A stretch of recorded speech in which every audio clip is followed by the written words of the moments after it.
Oke, kembali lagi di channel saya. Makasih buat kalian yang sudah mengklik video ini. Gimana kabar kalian hari ini? Baik-baik saja kan? Kali ini kita membahas terkait masih dengan ijazah Pak Jokowi. Kali ini Rismon sepertinya sudah tahu kalau waktunya sudah tidak lama lagi. Sudah waktunya mereka memakai baju baru. Rismon tanpa mengajak Dr. Tifa dan Roy Suryo langsung mendatangi UGM. Wah, sepertinya dia sudah tahu waktu dia tidak lama lagi. Kita lihat langsung ya, tidak tunggu lama. Sebelum kita ke video ya, bantu like, subscribe, dan share dulu video ini. Langsung kita ke videonya, let's go. Fakultas Kehutanan UGM. Lalu kami dirujuk ke bagian humas UGM ini. Artinya kan berarti ada kepalanya, bosnya. Iya, tapi baru ada acara ini, Pak. Ada acara juga? Iya. Nggak ada di dalam? Nggak ada, sepi nih Pak kantor. Oh, acaranya kemana Pak? Kalau boleh Saya tahu. kurang paham gitu, Pak. Itu dari pimpinan juga. Saya kurang begitu. Nama kepala humasnya siapa, Pak? Humasnya siapa? Kalau kepala humasnya sudah nggak ada sih, Pak. Adanya koordinator saja. Koordinator. Ya, itu siapa? koordinatornya Bu Nia. Bu Nia. Iya. Nia. Masa satu kata, Pak? Gimana? Nama lengkapnya? Nama lengkapnya? Hestening Kurnia Stuti.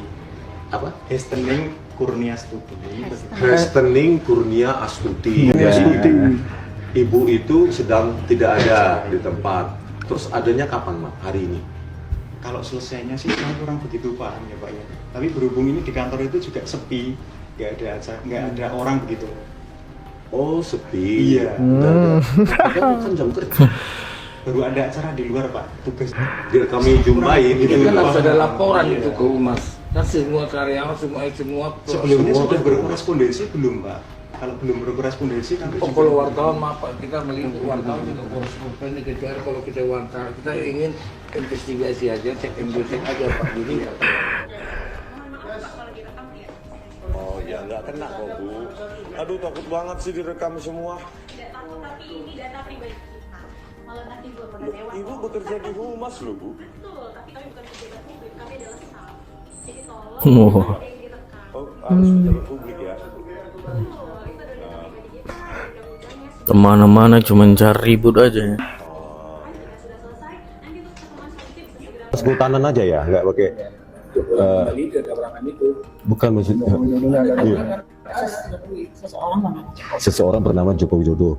Tapi nggak ada D3 atau di berapa ya? Sarjana ya. Hanya tulisan Fakultas Kehutanannya saja. Coba dekat kan. 1185 sekian tuh. Segitu nyariknya, tapi tidak ada satu kesalahan pun ditemukan ya. Ya, sayangnya ya.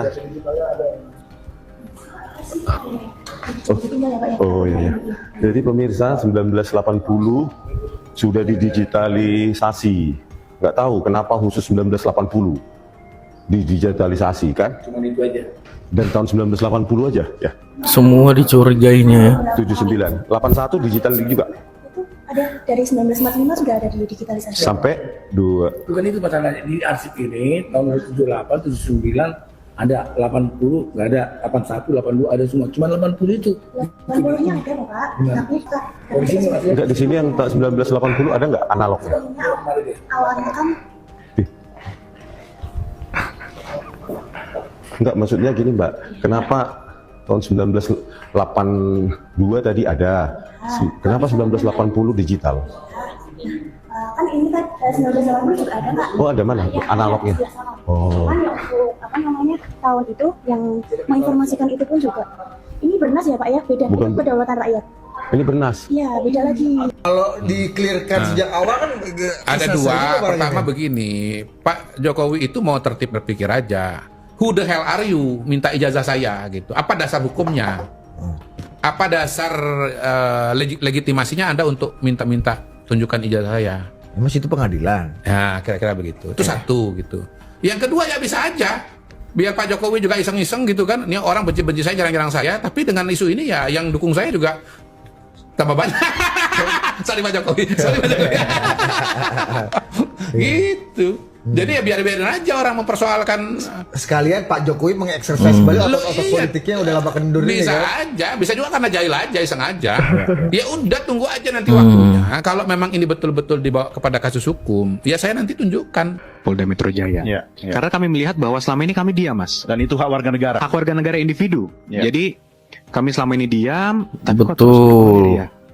Yang kami harapkan, mungkin nanti pas Pak Jokowi sudah turun dari presidensi, mungkin selesai. Ternyata malah makin besar, makin masif, hingga yang kami lihat bahwa potensi korbannya ini masih sangat luas, bukan hanya Pak Jokowi. Kenapa? Satu, pertama, kalau sampai ini dibiarkan, jejak digital tidak akan hilang, Mas. Semua orang nanti dari manapun mereka berada, mereka bisa selalu menganggap dan lihat online itu, berarti benar nih Pak Jokowi ini punya ijazah palsu. Nah itu kan tidak bisa dibenarkan. Kebenaran versi media sosial. Itu dia. Itu yang kita khawatirkan. Jangan sampai itu dibiarkan. Yang Anda perjuangkan adalah kebenaran. Yaitu kebenaran material. Tapi yang di sini juga menganggap punya kebenaran versinya sendiri. Itulah yang sangat berbahaya, Mas. Kenapa itu berbahaya? sangat berbahaya. Karena kebenaran itu kan sebenarnya tidak ada versi-versi. Kebenaran itu adalah kebenaran material itu hanya satu sebenarnya. Dan itu mutlak. Mutlak. Tapi belum, ya tadi kata Jenderal Ugro gitu kan, ya harus selesai sekarang biar nanti nggak ada kebenaran-kebenaran versi yang lain begitu. Betul. Oleh karena itu, laporan di Barreskrim ini kan dihentikan penyelidikannya karena tidak ditemukan unsur pidana. Nah, ada juga sekarang argumen dari pihak sana yang menyatakan bahwa ini harus dinaikkan penyidikan, harus diproses tetap lanjut. Nah, ini yang kita sayangkan juga. Atau ijazah itu menurut hakim cukup kuat dijadikan salah satu alat bukti sesuai pasal 184 S1 ya. Karena di sana kan ijazah, keterangan ahli sudah ada yaitu dari Puslapor. Keterangan para saksi sudah ada dari 37 dari lembaga, teman-temannya dan lain sebagainya. Dan ada petunjuk nih Mbak, kalau memang penelitian kenapa harus diumbar melalui media, ya medsos, sehingga membuat orang kan nggak nyaman. Mungkin bagi pihak-pihak yang sekarang melakukan penelitian, kalau terjadi kepada dirinya sendiri juga pasti nggak nyaman. Pasti nggak nyaman, apalagi kalau memang dia tidak merasa salah. Nah, sehingga disinilah kita tunggu bukti di pengadilan, sehingga tidak ada lagi drama-drama yang mungkin bisa terjadi. Karena polisi sekali lagi hanya unsur penyidikan, Mbak ya, fungsi penyidikan. Kemudian nanti kita tunggu di penuntutan. Kalau jaksa menganggap polisi ini tidak cukup bukti ya, kita harus menghentikan. Tapi kalau menurut jaksa cukup untuk dibuat sebagai rencana penuntutan, nah berarti tugas polisi selesai. Jadi dari Barreskrim memang harus diserahkan kepada Polda Metro Jaya untuk bisa memenuhi unsur-unsur yang dilaporkan. Nah ini kalau serat Kalimah Satu itu ini Mas. Ini sebenarnya adalah tadinya dia itu Petruk. Petruk itu adalah masyarakat biasa. Tapi karena dia menemukan serat Kalimah Satu, Kalimah Satu itu kalimat syahadat. Kalimat syahadat. Nah, terus dia pakai, dia menjadi Prabu Welgeduelbeh. Prabu Welgeduelbeh itu tiba-tiba mendadak sekonyong-konyong menjadi raja, Raja Petruk ini, Petruk jadi ratu. Perutnya buncit. Ada judulnya tuh kan? Ada judulnya Petruk jadi ratu. Terus ini kenapa disebut Petruk jadi raja itu karena dia dikenal juga namanya Prabu Kantong Bolong, Mas. Karena kantongnya bolong. Kenapa? Ada kantong kanan itu isinya 11.000 triliun. Di kantong kiri saya ada lagi gitu. Nah, ini dan ketika dia jadi Petruk Ratu ini, Mas, itulah dia waktu itu yang tadi saya ceritakan. Dia ketemu dengan sosok namanya Bathara Guru. Nah, ini Bathara Guru ini dulu dia karena relasi kuasa, Mas. Bathara Guru ini kok kayak Kresna ya? Iya, tapi memang betul. Karena hitam kan? Karena hitam. Betul. Tapi kalau dalam hal ini adalah gurunya, pembimbingnya yang disebut pembimbing skripsinya Petruk. Ya. Ketika ketemu, kasian itu, ya. Dia nggak bisa ngapa-ngapa, cuman karena ada relasi kuasa. Nah, syukur Mas, alhamdulillahnya. Ketika Petruk sudah nggak jadi raja, dia kan kayak susah sekarang. Kayak kembali jadi punakawan. Iya, kembali jadi punakawan. Dan bahkan, nah ini tingkah polanya lucu sekarang. Nah, kayak gini nih. Udah kemudian, pokoknya kokean pola lah, gitu udah nggak jelas lah, gitu. Kantongnya masih kosong tapi. Oh, kantongnya masih banyak Mas. Gitu. Masih banyak. Tapi tingkahnya udah kokean pola kayak gini nih. Nah, sekarang yang namanya Bathara Guru ini akhirnya ngaku, aku bukan dosen pembimbing skripsimu. Aku bukan dosen pembimbing akademiku. Wah, stres dia Mas. Jadi intinya Mas, ini Kanjeng Raden Multimedia Telematika. Jadi falsafah filosofinya kejujuran dan kenegarawanan. Mas. Itu yang paling utama. Orang-orang yang selama ini mengkritik keras, terus seolah-olah keras ya, menantang A, menantang B, menantang C gitu. Itu bukan karena berani. Bukan karena berani. Karena putus asa. Oh, stres, harus bagaimana lagi, penjara di depan mata, hukum tetap harus berjalan, Pak Jokowi tidak mau dimediasi, tidak mau berdamai, proses tetap jalan. Nanti ketika dia di penjara, bagaimana keluarga dan sebagainya, stres lah. Kita pun kalau duduk sebagai mereka, stres juga, Bang.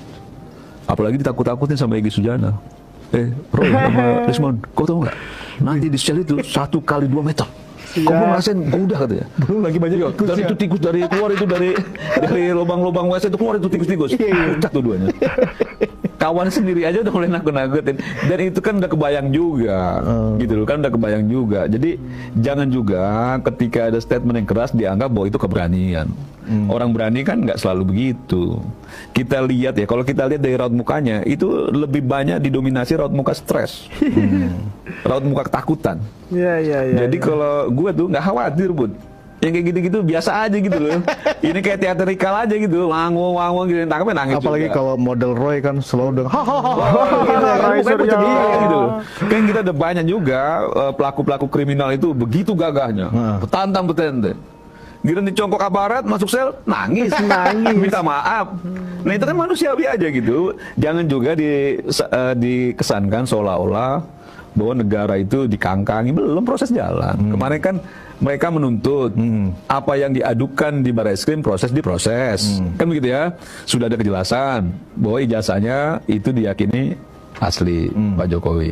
Itu kan menjawab dari apa yang diminta oleh Rismon dan kawan-kawan. Proses dong yang gue udah laporin, ya kan diproses. Nah sekarang proses beda lagi Pak Jokowi di Polda Metro misalnya. Kan itu juga berproses. Pak Jokowi sebagai pelapor, bukan sebagai terlapor. Nah itu juga jalan, kan begitu ya. Bahwa prosesnya sekarang kita tunggu saja nanti ketika mereka sudah pakai baju apa itu orange. Baju orange gitu, kita lihat masih gagah nggak kan begitu. Kan satu-satunya cara mereka untuk membangun opini publik terutama di media sosial kan dengan begitu. Saat Rismon yakin ijazah Jokowi kalau ada pasti palsu. Sudah menghina saya sehina-hinanya, sudah menuduh ijazah itu ijazah palsu, sudah merendahkan saya serendah-rendahnya. Ya nanti dibuktikan lewat proses hukum. Ini masalah, nggak bakal ada ijazahnya itu. Ya. Kalau dari dulu udah sombong dia itu, sifat narsisnya itu, ya nggak bakal ada itu. Kalau ada, pasti ijazah palsu. Ijazahnya. Kenapa teman-temanmu yang mengatakan itu Jokowi temanku kuliah bla bla bla berani mereka menunjukkan ijazahnya, sementara yang didukung mereka nggak berani menunjukkan ijazahnya? Kan konyol itu, konyol kan itu. Ya? Kalau nggak pernah kau pegang ijazahmu Jokowi, kau tunjukkan pada rakyat, maka kesimpulan rakyat adalah ijazahmu palsu, gitu. Itu udah pasti itu logik. Oke, itu di video gimana menurut kalian dan sampai bertemu di video saya selanjutnya.